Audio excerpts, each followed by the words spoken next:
Anak, kahit mahirap tayo, pwede kang umasenso basta mag-aral ka. Magandang araw, Professor. Hindi madali ang lumaki sa isang sirang pamilya. Bata pa lang ako nang maghiwalay ang aking nanay at tatay. Wala akong masyadong maalalang masasayang alaala kasama sila. Si nanay ay nagkaroon ng ibang pamilya, at si tatay naman ay tuluyang nawala sa buhay ko. Pero sa kabila ng lahat ng iyon, hindi ko kailanman naramdaman na ako'y nag-iisa o kulang, dahil sa walang kapantay na pagmamahal at pag-aaruga ng aking mga lolo at lola, lalo na ni Lola Rosa. Si Lola ang naging nanay, tatay, guro, at kakampi ko sa lahat ng laban sa buhay. Tinuruan niya akong magdasal, magluto, at higit sa lahat, mangarap. Lagi niyang sinasabi, anak, kahit mahirap tayo, pwede kang umasenso basta mag-aral ka. At pinanghawakan ko yun, kaya't pinag-igihan ko ang aking pag-aaral.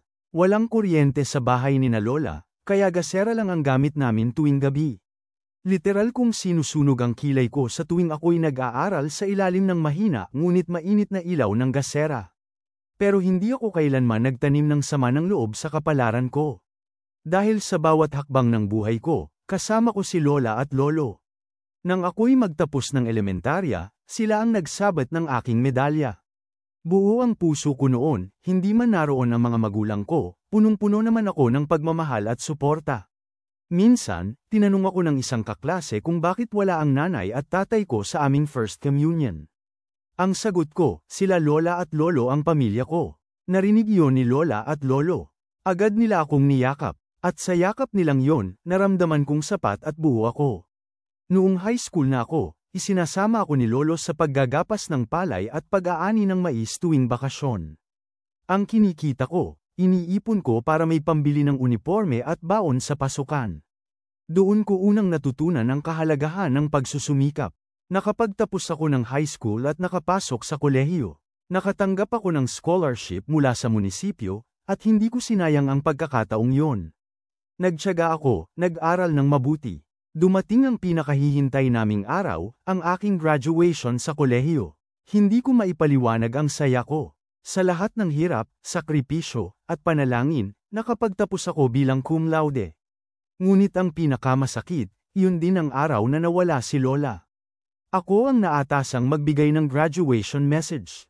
Habang nagsasalita ako sa entablado, hindi ko maiwasang mapatingin sa upuang dapat sana'y inuupuan ni Lola. Bakante. Ilang sandali pa, lumapit si Lolo sa akin, umiiyak. Si Lola mo, inatake habang hinihintay kang magsalita. Hindi na siya umabot sa ospital. Gumuho ang mundo ko, pero kahit sobrang sakit, pinilit kong tumayo at tapusin ang aking talumpati. Dahil alam kong yun ang gusto ni Lola, na matapos ko ito, na maging matatag, at natuparin ang pangarap naming dalawa. Pagkatapos ng speech, dali-dali akong bumaba ng entablado at tumakbo papuntang ospital. Doon ko siya niyakap ng mahigpit habang ibinuhos ko ang aking luha. Hanggang ngayon, miss na miss ko si Lola, pero natutunan ko na ring tanggapin ang lahat ng alaala. Ngayon, isa na akong certified public accountant, at inag-iigihan kong umangat. Alam kong hindi tayo habang buhay sa mundong ito, kaya't hayaan ninyong mag-iwan ako ng simpleng payo. Kung may isang taong nagsilbing inyong lakas, mahalin ninyo sila habang may oras at habas.